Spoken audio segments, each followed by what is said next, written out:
This is Conversations with Ronnie Keith.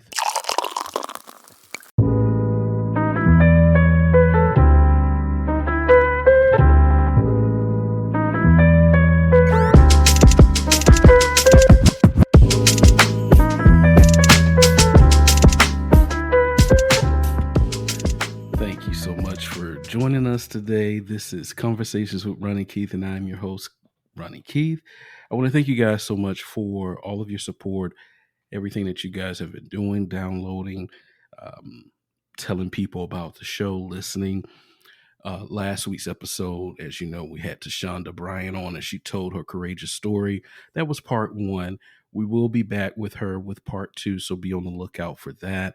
There'll probably be about 3 parts to her story, as we want to give it in depth and in full of what she has went through, and as her book says, how an addiction saved my life.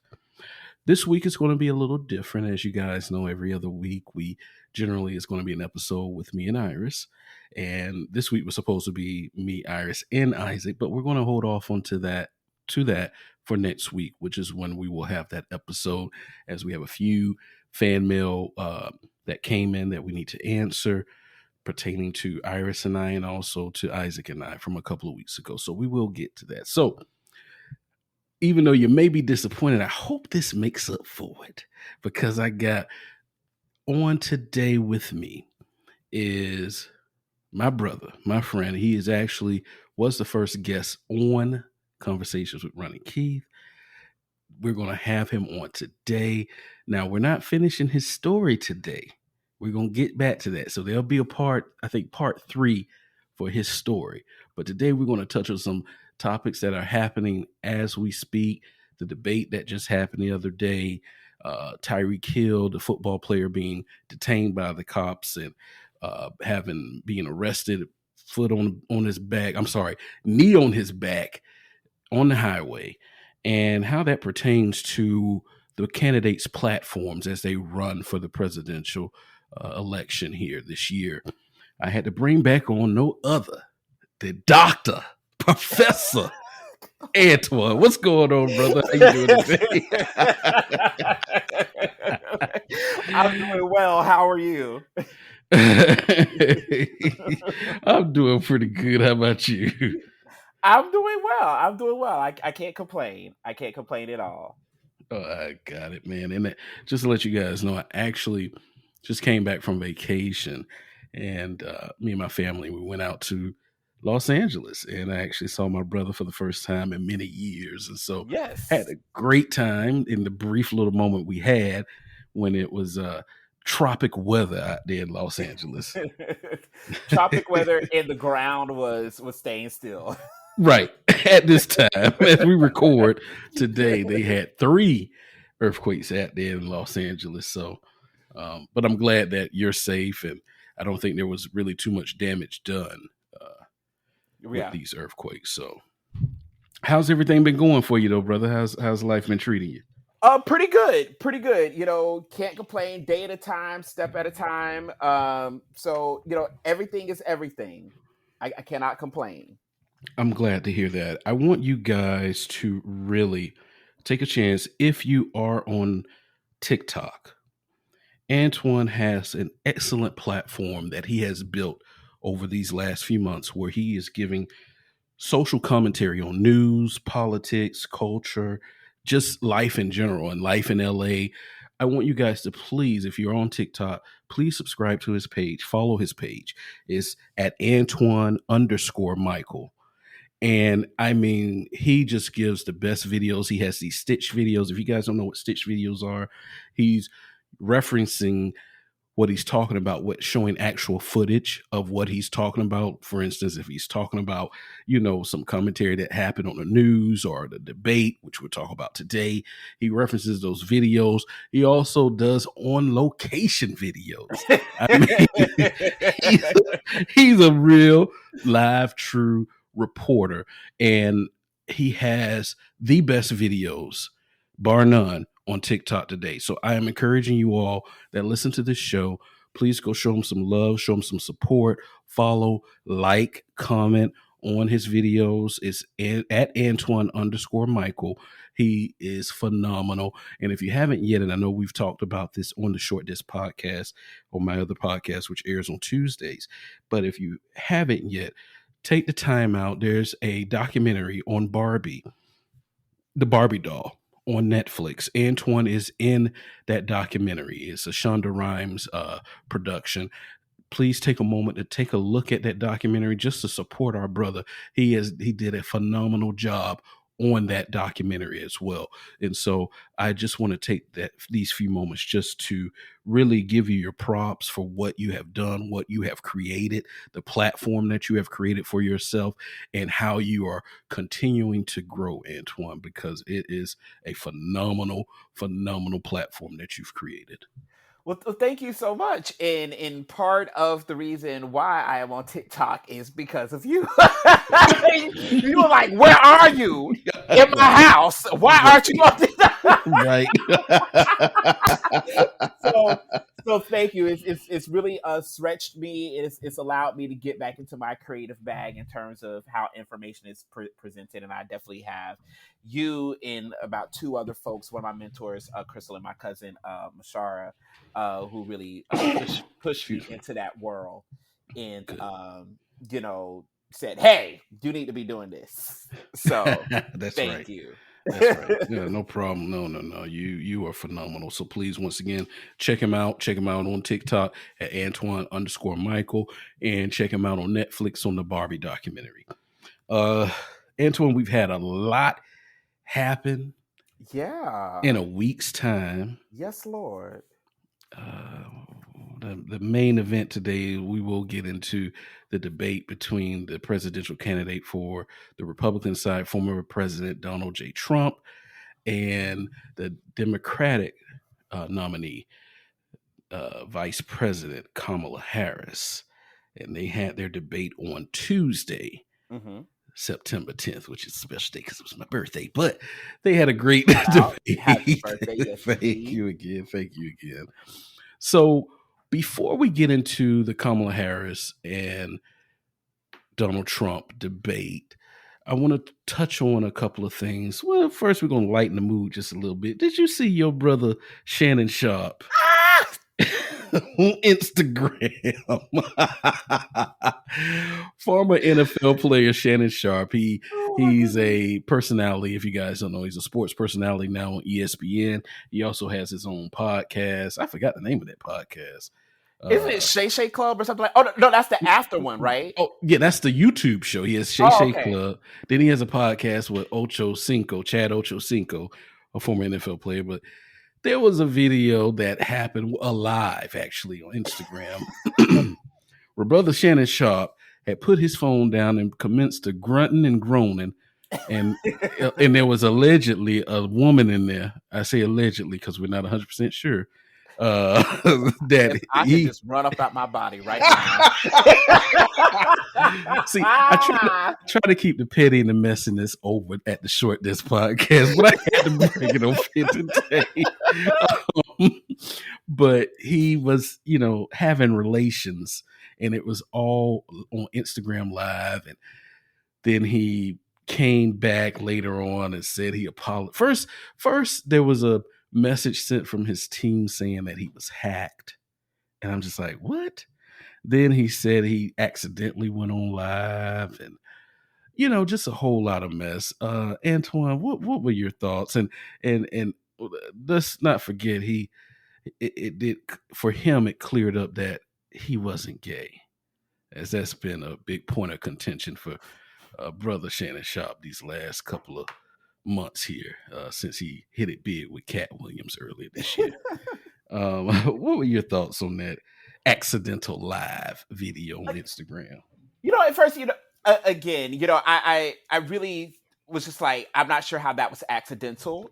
I've never dropped my phone and it went live. That's never happened. And I do think that, the hacking thing can be somewhat, believable, and his team perhaps should have stayed with that, Mhm. because maybe somewhere, your cell phone was hacked and maybe someone got into it, but then he later came out and said, hey, no, like this actually happened.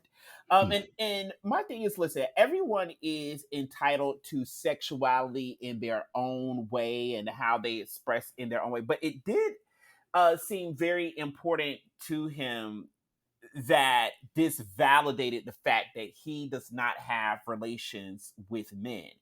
And he kept driving that point home multiple times. And, I would say that my grandmother said that a hit dog will holler.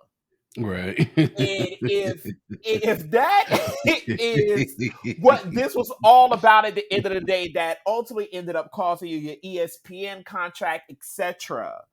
I I just had to have questions about who are the people around, because at the end of the day, I don't know anyone um who cares about someone's sexuality that much unless that is something that someone is struggling with themselves. You know what I mean? Like it's just not a thing. I am definitely not a straight male. I don't have, most of my male friends are straight, and not now one of them has ever been like, give me another cup. I can't, or I gotta sit across here. You, you know, Right. if anything, y'all have been like, take me out with you.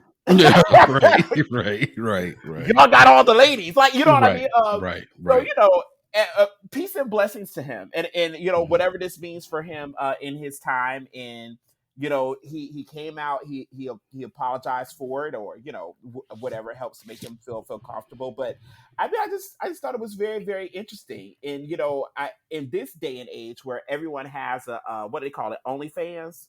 In this day and age where everyone has a OnlyFans and everything else, listen, that was rated PG. Yeah. That one, Yeah, I it really mean, was. all you heard was, oh,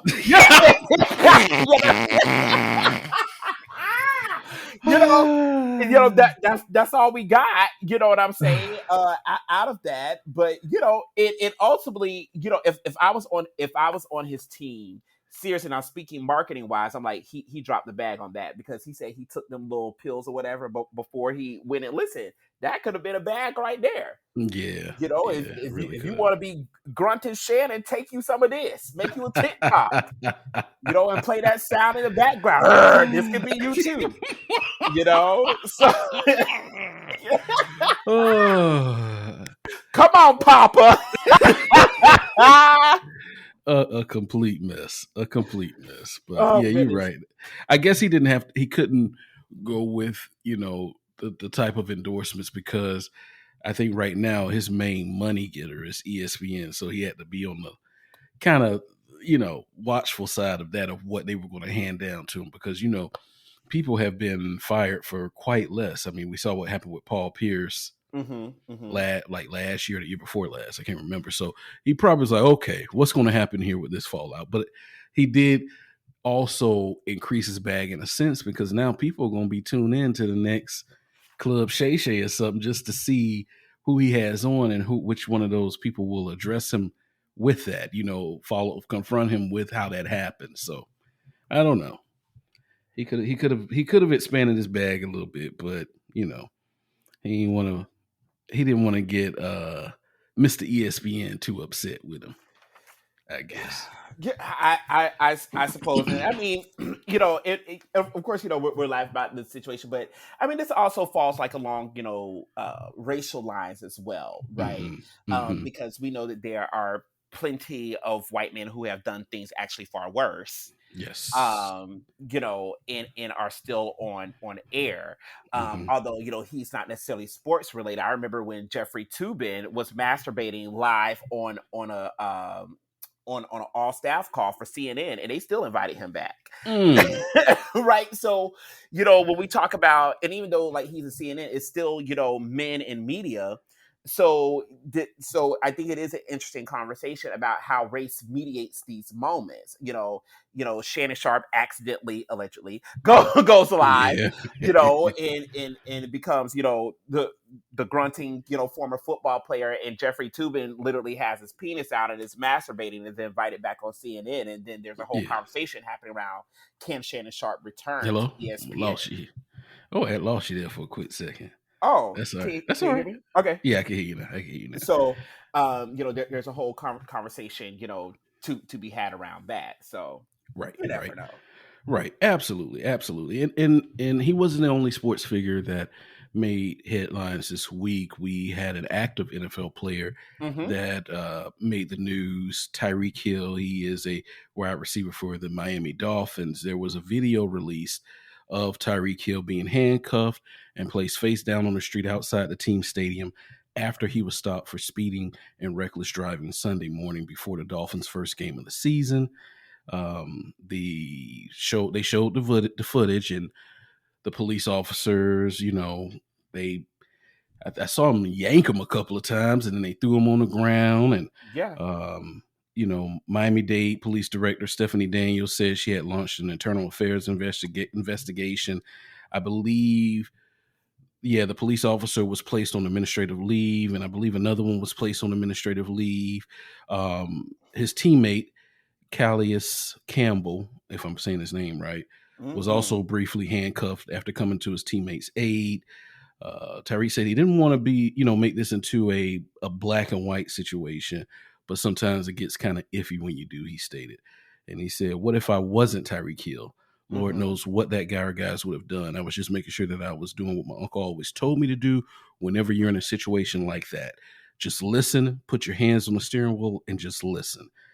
And having read that, and then also seeing what was going on, and some of the fallout, a lot of commentators and people that uh cover sports are saying that he should have handled things differently because he was asking the police not to knock on his glass of his window. I think he was driving a Lamborghini or something like that. They were McLaren. Hmm. McLaren, okay, and they were aggressively knocking on his window, and he was telling Hmm. them, don't do all that. And and so, and even Tyreek Hill said he could have handled things differently when detained by the police. I have an issue with that, and we'll dive into that right now. And some of the police officers, they were saying to him, and I may have heard this wrong. Correct me if I'm wrong, Antwann. Were they saying to him, "Oh, we're colored too," or Oh "We're a yes, you heard minority that too"? right.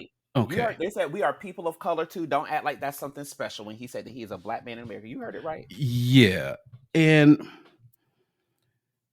we've touched on this before. Hmm. The Latinos in South Florida, Miami to be specific, are made up predominantly of Cuban Americans. And Yes. right away, I knew those were Cubans that were police officers. And you could just look historically at how Cubans view not only Black Americans, but also their Black Cuban Black. Yeah. relatives, which is why they wanted to leave Cuba. And we can go down that rabbit hole. Well, we don't have to. But I felt like they were making a mockery of him Hmm. because of the interactions that I've had with most Cubans from Cuba or South Florida. They're not too fond of blacks in general. Hmm. And so for them to say that to him, I felt like that was making a mockery. And then also the description of what he was told to do by his uncle and what he has said since then, to me, presents a bigger problem for blacks in America when dealing with the police. Hmm. I liken it back to the 1800s, where when massa comes, it's yes a massa, no some massa. We've seen several videos of police. I just saw a video on TikTok the other day. This white man jumped out of his truck in his driveway, cussing the police slap out, and ain't get touched, tased, or nothing. I Hmm. mean, he cussed him slap out. Matter of fact, they told him to stay in his truck. He jumped out of his truck in the driveway. When he pulled into his driveway, cussing him out. Not one taser or gun was caught back and armed and pulled and aimed at him as he jumped out the car when they told him not to. He wasn't detained. He wasn't thrown on the ground. Nothing happened to him. But we are taught as blacks to when the police come, when them lights get behind you, keep your hands on the steering wheel. Just listen, yes sir, no sir. Mm-hmm. That presents a bigger problem to me because again, we're not too far from removed from lynching. I think a lot of people feel like, Oh, it's oh, still going on. lynch, yeah, it's still going on, but so many people feel that, oh, that happened so long ago. Do you realize that lynching was going on when my mama was alive? Mm-hmm. In broad daylight, I mean. Now they try to keep it behind as much as they can behind closed doors. But it was happening in broad daylight, so that wasn't too long ago. But I want to get your thoughts and your feelings on this whole Tyreek Hill situation. And we could kind of correlate that with the presidential candidates and the platforms that they're running on regarding instances like this. Sure. So, when we look at the actual police videotape of Tyreek Hill, the one thing that they demand of him is complete submission, Mm, which is beyond the plane of legality, right? He provided his license, he provided his registration, and and this is where things went left, because of they did not like his tone, mhm, and they thought that him as a black person had no right speaking to them like that. mhm, That's how he came up out of that car, which is illegal. So I'm looking forward to that lawsuit, mhm. because they had no probable cause to pull him out of the car, asking a police officer not to bang on the window, because there's another aspect of this that also has to be taken into consideration. Obviously, you're dealing with someone who has money, okay, Right, right. and very wealthy. If you can put a McLaren on the road and drive it every day as your daily driver, you got money. Absolutely. So he's obviously in a higher socioeconomic status than where these cops are. He has to be making 100 times more than what these cops are making, right? And on top of that, his face is plastered on the stadium, Mhm. if not all over, Miami. Right. And out there as well, and for some people, one of the best wide receivers in the NFL. Some people can, go back and forth with that, but nonetheless, he's recognizable. And Yeah. in this moment, what they're demanding is complete submission of him. Now, Mhm. should he have been speeding through the zone? No. Okay. I No. mean, that's fine. Give the man his ticket, let him move on. But Mhm. because he asked you not to knock on his way, and you didn't like the way, when you go back and watch that, you hear the cop say, as a matter of fact, get out. We're not taking that. We're not taking Mhm. what exactly? The way that they are being spoken to. Mhm. Mhm. And they could not take that type of thing. And of course, he ends up, on the ground, knee in the back, which is proven to be a not a good move to be made. This is how the chokehold becomes outlawed, right? Because you can cause some serious injury. And even in the moment where he's standing over by the sidewalk and he's slowly letting himself down, they actually put him in somewhat of a chokehold and force him down to the ground. And he says, "Hey, I just had surgery on my knee." And then this cop says, Yes. "Yeah, right. How convenient is that?" It turns out, actually, yes, he did have surgery on his knee. So he's not even able to be believed in this moment because his humanity is not cognizable, right? Mhm. Now, in that moment, one of the things I stated about this is, black people, we may go back and forth about a lot of things, but one of the things that we're very clear about is giving witness to something, such that if something is happening with you and I'm around, Mhm. not only am I bearing witness to it, I'm going to stand with you in that moment so that you know that you are not by yourself. Mhm. And the right of his teammates to do that was not even recognized by law, right? They're like, "We'll give you a ticket too. Oh, you don't want to give me your license? I'll arrest you too." Like, he was just hyped up off of this state power. And Tyreek has since released a statement that says, like, he believes that cop should be fired. He absolutely should be fired, Mhm. because, and if he's not fired, now what this requires is his. I want to see the record of complaints, Right. because this is not the first time that he has done this. And it's very clear that he's on camera and he doesn't care that he is on camera. And how this maps onto the presidential moment is, what does, and specifically, like, from a young black male, so like, I'm voting for Trump because he gave us a stimulus. First of all, Trump cannot give you a stimulus. We can talk about that later. But Mhm. when Trump says that he wants to provide police with immunity, imagine that moment.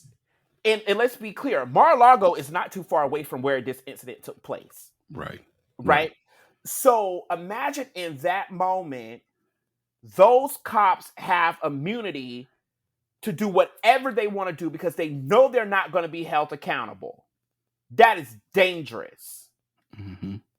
And if you're like, I'm going to vote for Trump because he gave me a stimulus, you're not going to be alive to enjoy the stimulus. Because he has given or is proposing to give cops literally license to kill.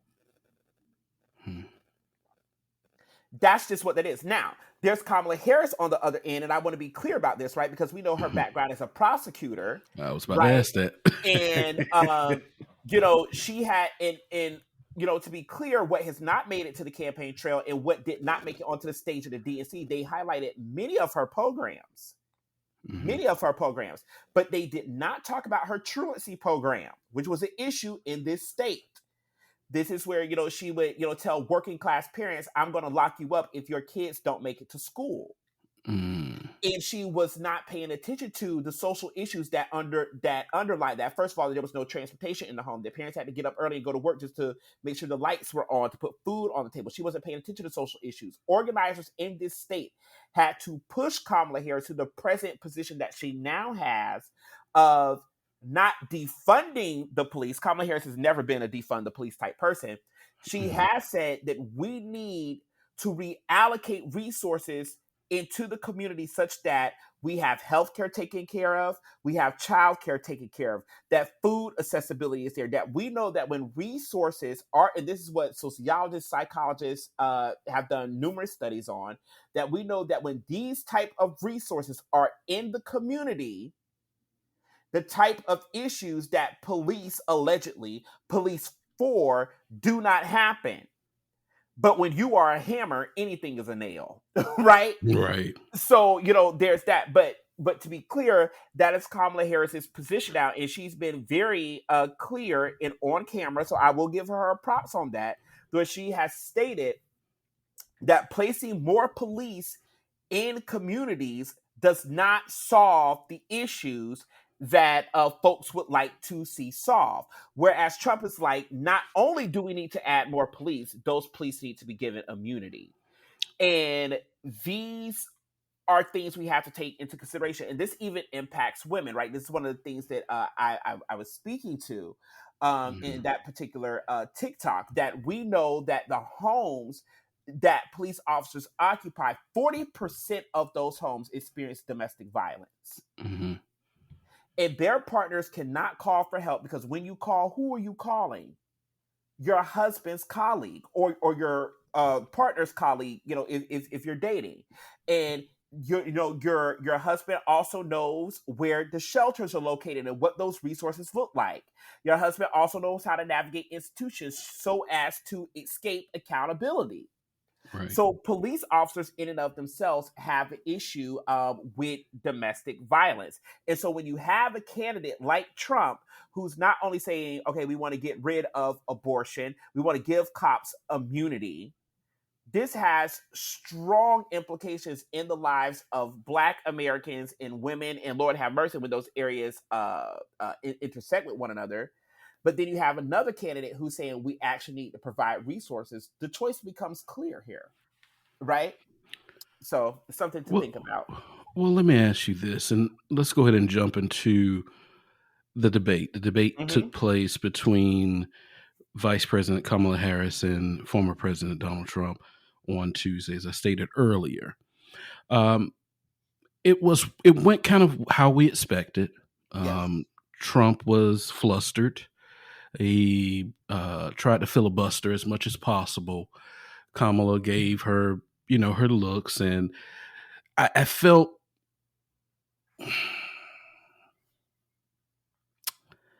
that I'm not going to say that I'm not supporting Kamala Harris. I'm not saying that. But I just look at the two candidates and I say, is this the best we can do? And the reason why I say that is that I want to take you back to what you were speaking on about, what Trump said about police immunity and how that would have looked for Tyreek Hill, or what that will look like for anybody else if police are given full immunity, right? On the flip side of that, and you kind of touched on that a little bit as well, Kamala Harris pretty much was, even though she's against police immunity and all those things, Mm-hmm. she pretty much was the support of the police as the district attorney in California for so long. And so, how do people that may be on the fence are looking at her track record from California when Mm-hmm. she was DA? How do we sit there and reconcile that this isn't the same person, right? And Mm-hmm. how do we also reconcile that really and truly it wasn't brought up during the debate? Because how can you bring that up when if she was in support of it or she wasn't in support of it, Trump at one point was in support of her.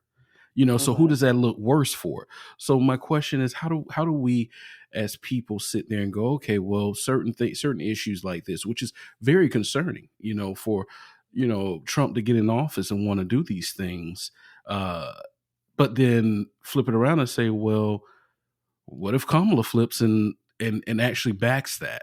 You know what I mean? Because of her Mm-hmm. track record in California. How do we reconcile that's not the same person? Is what I'm trying to say, Antwann. Yeah, so for me, here is where I find solace, right? Hmm. And I can work with a Kamala Harris because the one area where I will give her tens is that she has demonstrated that she's willing to listen Right. and where she's willing to change. Because one of the reasons, where she had to back up off that truancy program is because she got very strong feedback on that truancy program. Okay. And she started focusing on, all right, well, now I want to deal with recidivism and making sure that people aren't going back in. And I am going to start putting resources in place and coming up, with these programs that actually help as opposed to hinder. And so from my end, is Kamala Harris a perfect candidate? No. But then again, no one's a perfect candidate, right? Right. Right. And the one thing that I can work with her on is the fact that her record. Now, keep in mind who this is coming from. Okay, uh, Yes. her record does demonstrate that when she has been presented with the facts, when she has been presented with concerns of her constituency, that she is willing to adjust. Hmm. Whereas the other candidate in the race has said, I'm staying here regardless. Hmm. That did, for example, the Central Park Five. Trump Hmm. is still saying those brothers are guilty and that they deserve to be in jail, despite DNA evidence that has stated everything to the contrary. Hmm. Right? Hmm. So these are things that we look at. Another thing that we can consider is the fracking deal, right? When Kamala Hmm. Harris first came out, she indeed, and it's out there on recording, she did say that she would ban fracking. Can we? However, Can you tell the listeners what fracking is? basically pulling oil out the ground. Hmm. Right, it's harmful for the environment, how we produce energy. This conversation is also had around coal. It has to do with gas production, the whole nine yards, right? Hmm. So just think oil, ground, pounding stuff into the ground, releasing those toxins into the air, etc. Right. Right. Right. So she was against fracking because she had a very strong like Gen Z climate oriented folks that were behind her and pushing her on that issue. Well, she gets to Pennsylvania. Pennsylvania is heavy with fracking. That's a natural gas area, right? Right. In all of these different places. So she sits down with these people and she realizes that, hey, if I ban fracking, which is a climate problem, by the way, but she did realize that, hey, if I ban fracking in one fell swoop, the economy in this swing state that I need crashes to the ground. That means something for votes, but that also means something for everyday people. So how do I get the people that are in the fracking industry, that are in the coal industry? How do I come up with a way to transition them over to clean energy without cutting this off right away? And how do I slowly transition this? Mm-hmm. Right? And when she had a conversation with them, she was able to change her platform. This is why she says, my values have not changed. I'm still where I'm at, but I am going to say that I am not going to ban fracking, Mm-hmm. but we're going to work toward transitioning everyone into clean energy such that these people don't lose their income. Right. I can respect that because at least you're coming to the table, you're learning, Mm-hmm. you're saying this is what the fracking industry does. This is the economic impact that it's going to have. This is how it's going to impact people's lives. And you can't chop it off in one fell swoop. The last president that did that was Donald Trump via the Supreme Court. And you have women who are trying to figure out how to get from Texas to California who can't afford that plane ticket to access the reproductive rights care that they need. Right? So we have to be careful in chopping things all at one time. So she's coming to the table, she's sitting down with these people, and she's saying, all right, I'm learning. Thank you for educating me. Mm-hmm. We're not going to do one whole ban here. Instead, we're going to work our way and transition out. And now those people are willing to hear her out. And now she's winning that swing state. Right? Right. So that's how that's done. And so that's where I find solace ultimately in Kamala Harris. In that she is willing to listen Mm-hmm. and take cues from people. Right? Right. And see where policy can be done. Again, does that mean she's a perfect candidate? No, nobody is. Nobody is. Right. And I think where you end up squaring that, with the fact that Donald Trump supported her, and as relates to police, et cetera, and different things of that sort, is the fact that she is willing to listen and that she is willing to take the better route. Yeah. Okay.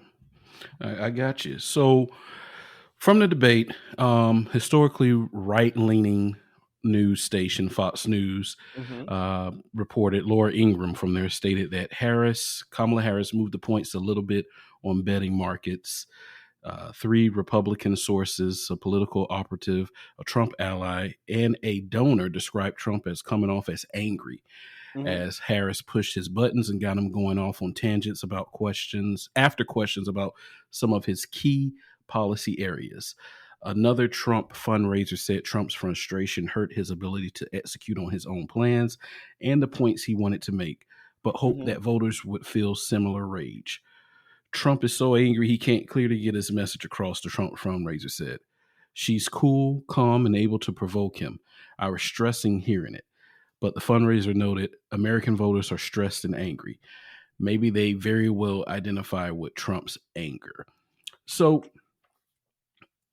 I want to ask you, what were some of your big takeaways? I know Roe versus Wade was a big discussion there, but what were, let's say, your three top takeaways from this debate, and what does it look like now for both these candidates marching to November, as Trump has already came out and said he will not give another debate to Kamala Harris again. That was the only one he will do. He won that one convincingly, and he didn't need to do another one. So what are your top three takeaways number from one that he didn't win.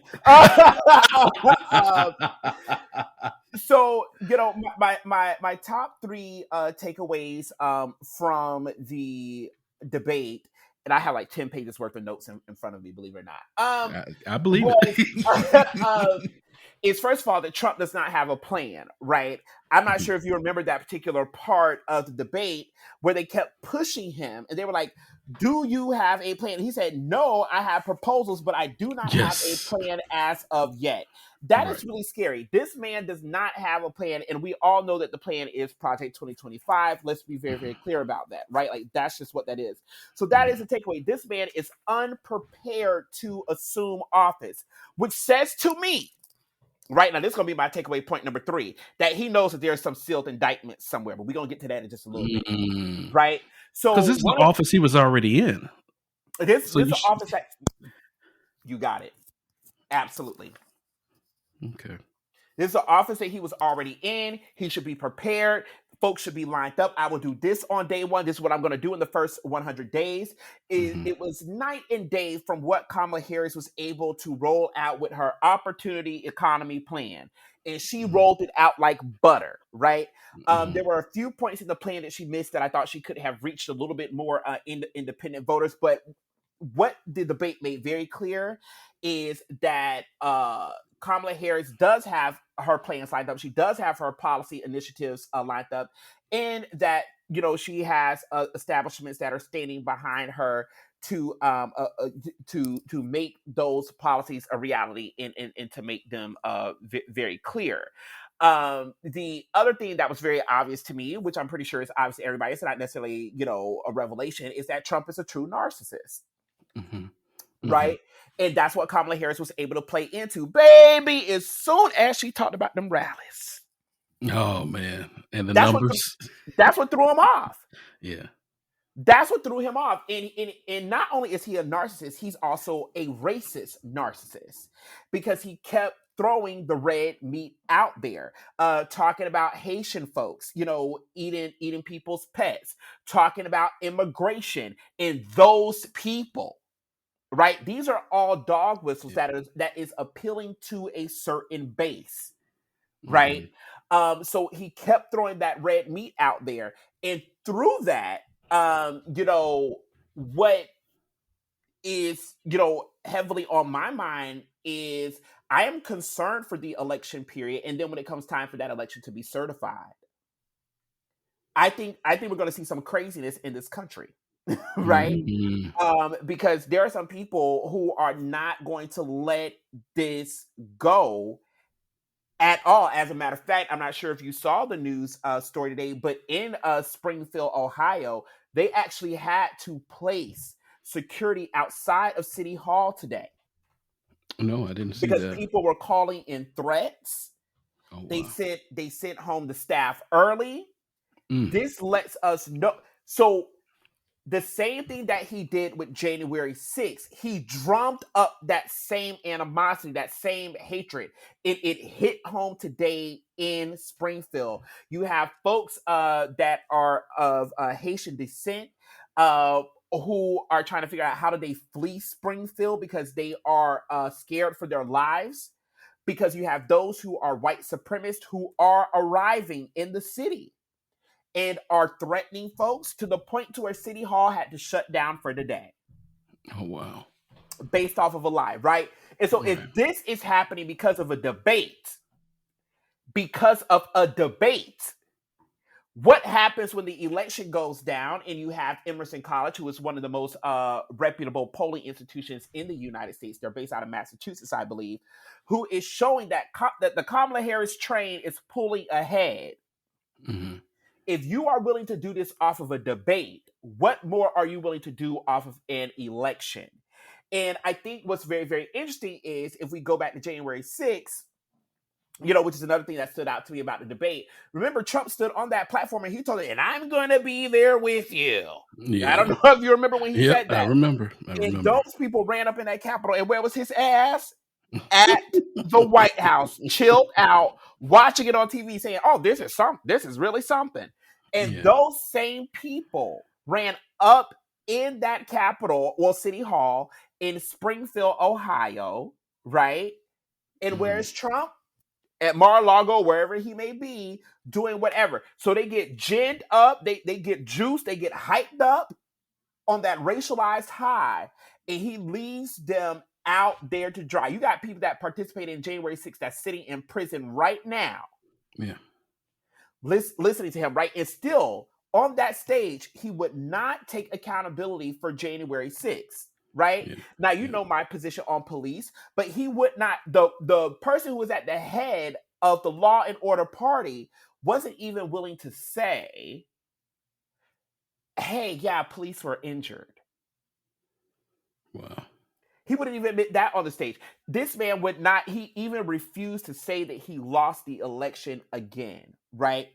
But the standout part, the most standout part to this debate to me, which most folks have not discussed, and I'll give it. Well, I just realized this will air on Friday, but nonetheless, I'll give it to you now.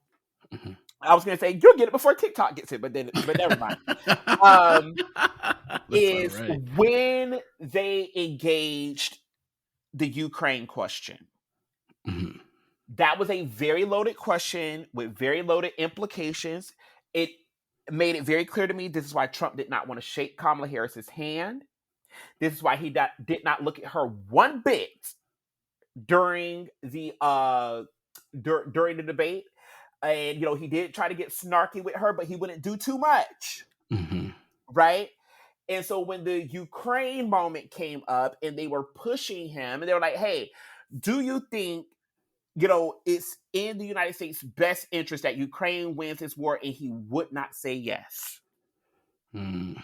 He would not say yes. And what does Kamala Harris do after that moment when they move it over to her to respond? She literally says that, so you are telling the American people, that's the phrase that she used, that basically you cannot say that Ukraine needs to win this war. It is within the U.S. interest, it's within the interest of the U.S. It's our best interest for Ukraine to win the war, but instead you want to negotiate with Putin. Tell that to the 800,000 Polish voters that live in Pennsylvania. Mm. Why was that moment important? Because Poland has just came out and said that they are will be increasing their intelligence operations in the region, as well as that they will now be undertaking their own counterattack measures Mm-hmm. in the Russia-Ukraine moment, because they understand that Putin is trying to run through Ukraine to get to them. And why is this important? Because when Trump was in office, he tried to pull the United States out of NATO.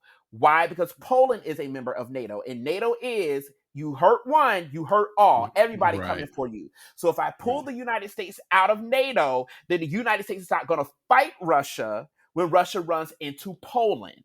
That means something for those Polish voters who have friends and family back in Poland. And it states that Donald Trump does not care about you or your family in this swing state, right? Even more important is that when this Russia investigation took place with Robert Mueller, right? Right.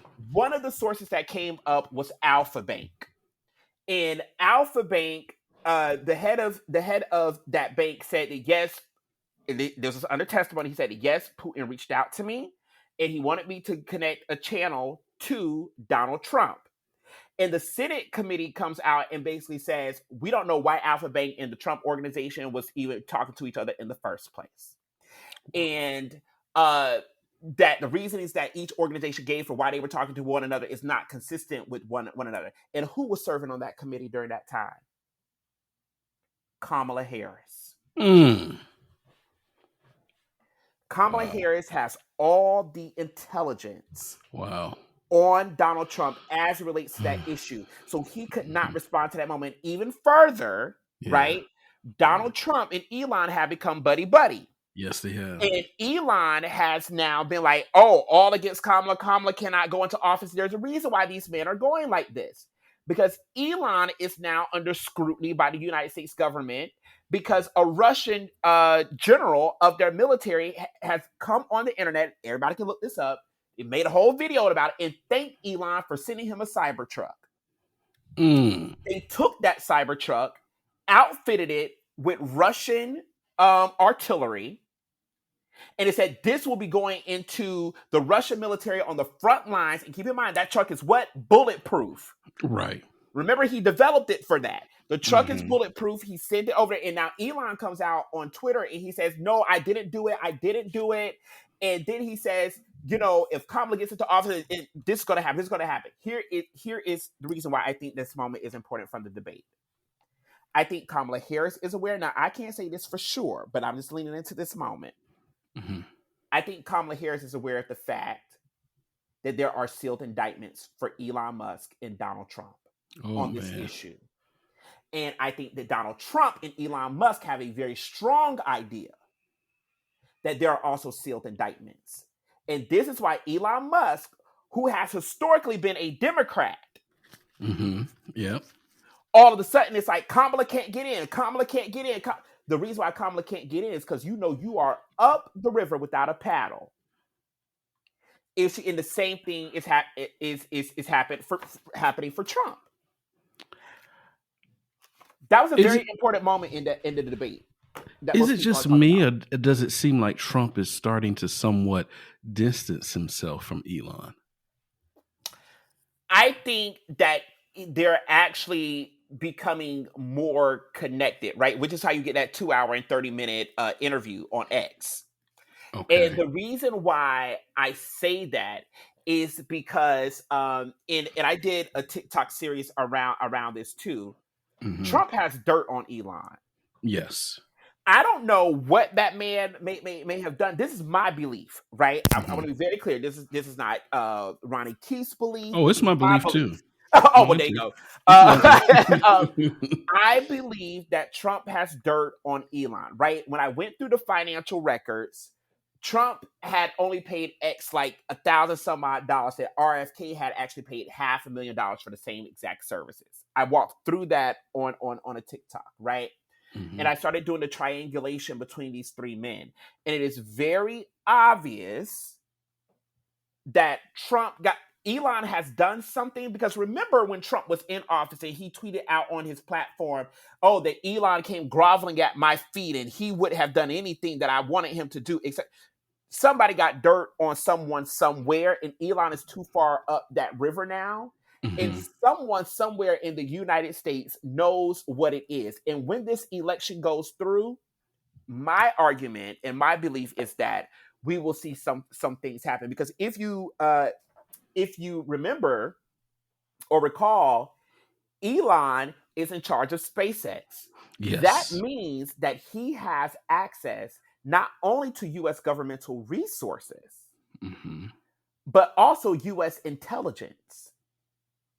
And you're meaning to tell me that a Russian general ends up with a Cybertruck? And you have U.S. secrets? First of all, how did you get those U.S. secrets? Right. And what that says to me is that Trump is definitely somewhere in the middle here. So when Kamala Harris started pushing him on Ukraine, if you go back and watch that moment, Trump is real jumpy with his words. Yeah. He's jumpy or he's silent. And I think that was her signaling to him, mm-hmm. that not only am I onto you, but this is what I'm imagining that she's saying to him. You know that I know that you know that when I'm in office, into prison you shall go. Mm. Because you are acting as a foreign agent while you are sitting behind the Resolute desk. And Elon, as an immigrant, is doing the same damn thing. But if that does happen, right, she gets mm-hmm. into office and she puts him behind bars, does that cause a civil war here in America? Because we've seen how crazy people acted on January 6th. Potentially. Yeah. Potentially. One of the things that I have shared with that I always share with my students when I teach African American history is that although white supremacy is a constant, its height and its tangibility operates in waves. And we were long overdue for a wave. Mm-hmm. We are here. We are going to see a reaction if Trump loses. We're going to see a reaction if he wins. And I'm going to be honest with you, I don't think he's going to win. Well, that's what I was going to ask you. Before I get to that, we're going to wrap up here in a second.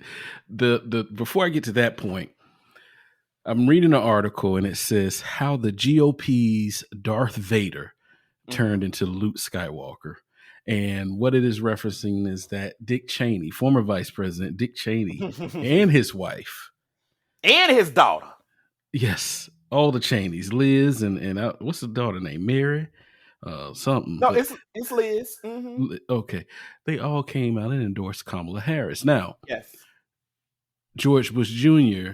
would not come out right and say that he's endorsing Kamala Harris, which I don't know why he isn't, but we know, we've seen how he's moved around the Trumps and some of the not too what's the word? Trump has not been too I don't want to say nice. He's been very Trump-like with the Bushes Of course. since he ran back in 2016. So that was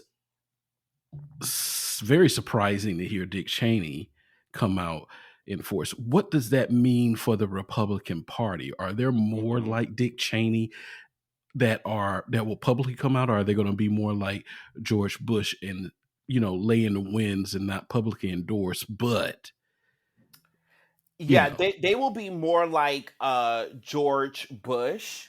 I think Dick Cheney jumping out there was just kind of sort of like the signal. They'd be like, this is the move.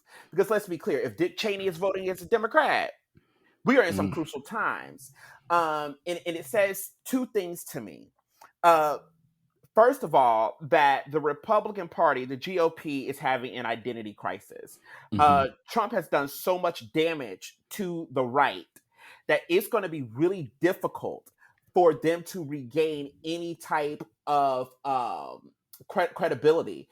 I mean, you're talking about people like Marjorie Taylor Greene, Lauren Boebert, Byron Donalds, Matt Gaetz.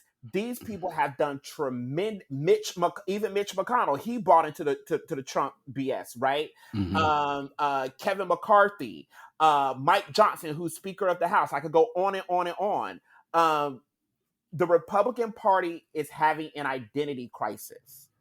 And what legacy Republicans, Dick Cheney, George Bush, etc., what they are aware of, even Ana Navarro, right? What they are aware of is that Kamala Harris has to win. She has to win.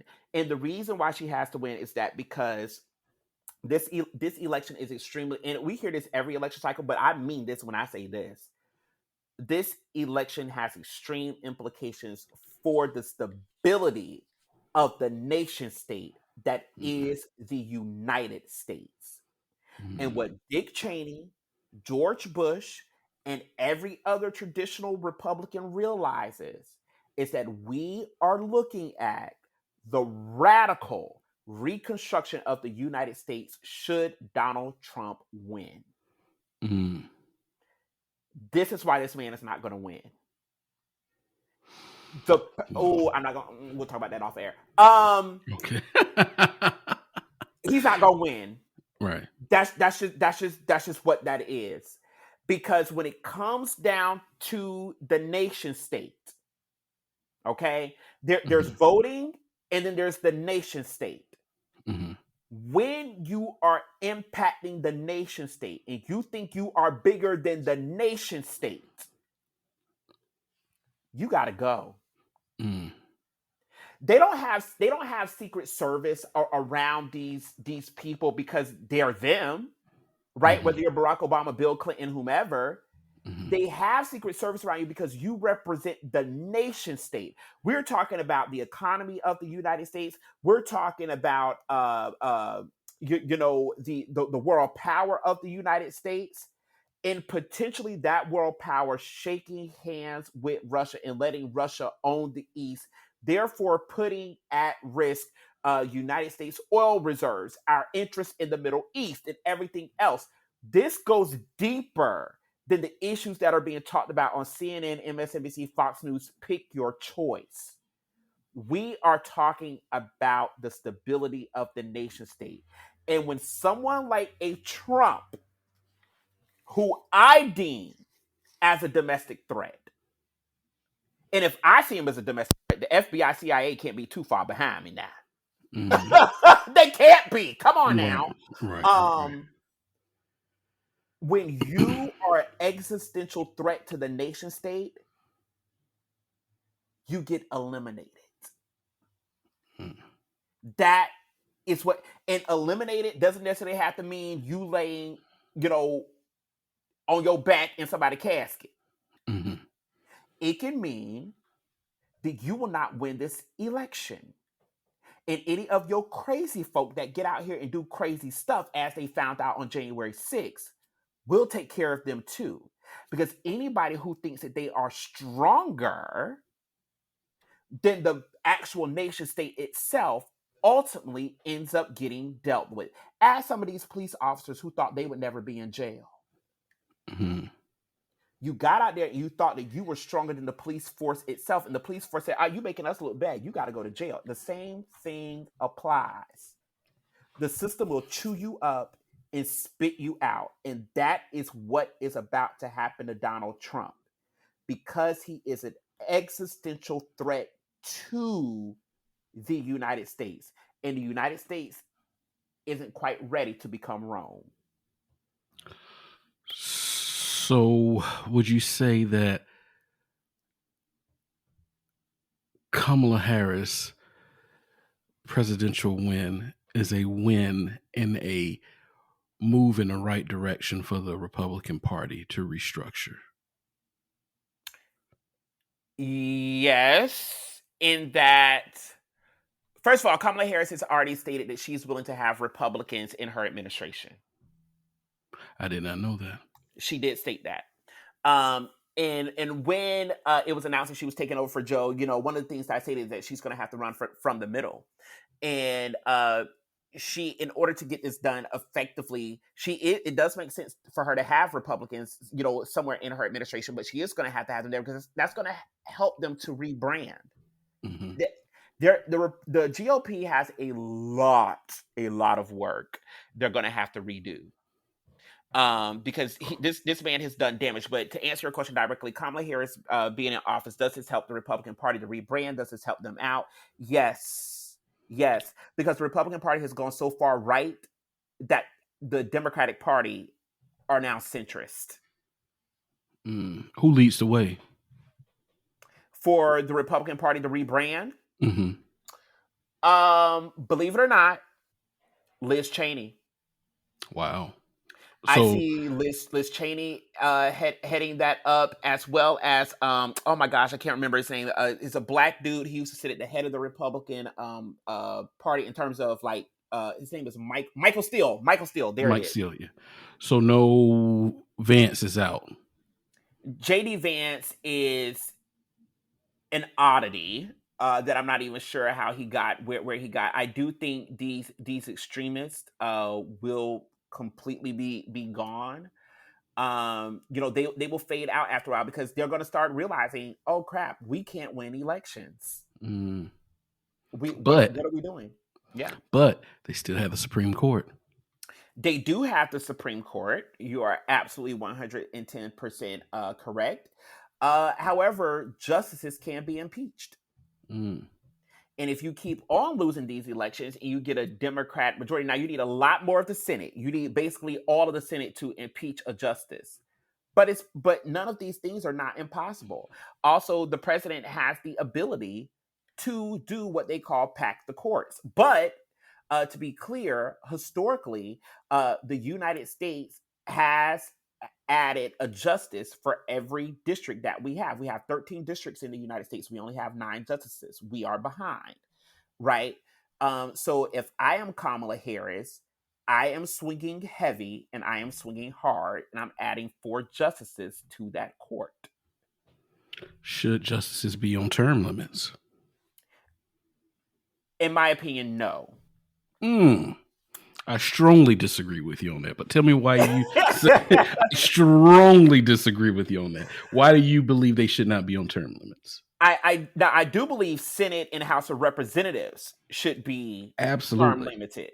I feel like all elective officials, whether they were elected by the people or they were elected by the officers sitting, should be in term limits. But tell me why you feel like, because, and the reason why I say that, Antwann, and I know I wanted you to go first, but I'm gonna say this: we Yeah. just got out of what's her name? RBG, Ruth Bader Yes, Ginsburg. we dealt with that. We dealt with the one before her.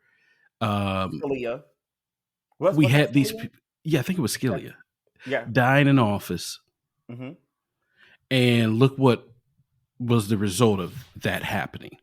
Yeah. Look at these people that won't sit down in the Senate. Now, you did say you agree with them, but I'm just correlating the two. I think that we should not allow, first of all, I'm a big proponent of people over the age of 65 need to be sitting down somewhere. Mm-hmm. They should Mm-hmm. not be in any elected office making up votes, making up bills and policies for what's going on right now in America. They do not have their ear in their hand on what's going on right now. They're still Absolutely. living 30 to 40 years in the past. So I Amen. feel like there should be terms. So tell me, why do you feel like there should not be terms for anyone in the Supreme Court? Sure. Actually, you just stated what I do believe. So not only do I believe there should be term limits in the House of Representatives as well as the Senate, I believe there should be age limits as well in the House of Representatives in the Senate. Mm-hmm, mm-hmm. And while I do not believe there should be term limits on the Supreme Court, I believe there should be an age limit on the Supreme Court. And I do believe that age should be once you tap 75. Now, one of the reasons that why I believe there should not be term limits in the Supreme Court is that because the Constitution and law has to be something that is consistent across both time and space. Right? And Mm-hmm. so as someone like who studies law and how the Supreme Court interprets law and how that moves, when you turn over the office, like let's say you have a Supreme Court turnover every 6 years. Mm-hmm. That means that the law of the land in the country could be going up and down, up and down, up and down. So could you imagine something like, okay, for 6 years we have access to abortion, 6 years we don't. 6 years we have access to abortion. So what it needs for me, and it doesn't necessarily have to be 75. I just threw a number out there. I think we should have an age limit in the Supreme Court. But the Supreme Court is the most important institution in the United States. And there Yes. has to be a steady hand on the plow. I Yes. do think it is very risky to be turning over justices like that, because then it becomes, okay, well, law is political, but then you have things that deal with lobbying and different things of that sort. The Supreme Court needs to be set aside to where, okay, you are on the bench, you serve on the bench, and you are allowed to sit on this bench, I don't know, until 65, until 70, whatever have you. Right? Mm-hmm. And that's the way that I believe that should be done. But there is a very strong risk with having term limits in the Supreme Court. But I do believe there should be an age out. So if you tap 70, 65, whatever age, that we want to say would be, then you got to go after that. And one of the handicaps that we call the founding fathers, right? One of the handicaps that they left is that during their time, no one was living to 80. I'm losing you. Okay, you're there. Okay, can you hear me? Okay. Yeah, I can. It must be my internet going in and out. I apologize. That's all right. But what was the You're last thing still you rocking and rolling over there. Okay. Right. I didn't hear anything. So you were about to say one of the reasons, and it kind of got cut off there. Okay. So did you hear Founding Fathers? No, I didn't hear that. Okay. So what? So that's where I was at then. So one of the reasons that that we're having these issues is because the Founding Fathers during their time, nobody was living to 80. Right. Nobody was living to 75. And, they thought that, hey, everybody's going to be like George Washington and only serve 4 years and get out the way. So we don't have to put term limits. We don't have to put age limits because no one's living to 115. Well, and they did not necessarily foresee the fact that technology, that medical interventions, all that stuff would take place. So, we got stuck with the document that that they imposed on the people. And nobody's willing to make an intervention upon that document. Of course So not. because like it would impact some folks, right? Like, Yeah, right. for example, Mitch McConnell should not be anywhere near the Senate right now. Hmm. He Nancy should not. Pelosi. Yeah, it's time for Nancy to sit down, right? It's time for a Auntie lot. Maxine. 110%. It's time to pass that on to someone else. And Yes. we can do a big ceremony for them, thanking them for their service to the nation. Right. And now on a personal note, this is what happens when you make what you do who you are. Mm. Right? This is the danger Hmm. day. You Yeah. never make your occupation who you are, because when it gets snatched from you, you go into a deep depression. But Yeah. when you know who you are, you can walk away from office and you can still, and you say, you know what, I am still of service to society because I am me. I That's am right. mentoring that next generation. To me, Nancy Pelosi should have already had her hands on the next person in the Bay Area that's coming up after her. Hmm. Young people in the Los Angeles area should not be saying, I'm going to run against Maxine. No, she should have already put her hands on a young person and say, I'm going to mentor you through and I'm going to sit down. All of them. All All of of them. them. On Yeah, both all of sides of the them. aisles, this happens. So anyway, Yeah. that's why I believe that the Supreme Court should not have term limits. They should have an age limit, because we got to have a steady hand on that document. But you can't be RBG, you can't be Scalia. You have to be person enough to be willing to step away. Um, and I'm gonna be honest with you too. Now this is on the lowest of keys. He ain't asked me, but it wouldn't be shocking to me to see an indictment against Clarence Thomas. Mm.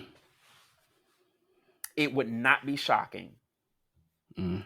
Well, I would celebrate for that.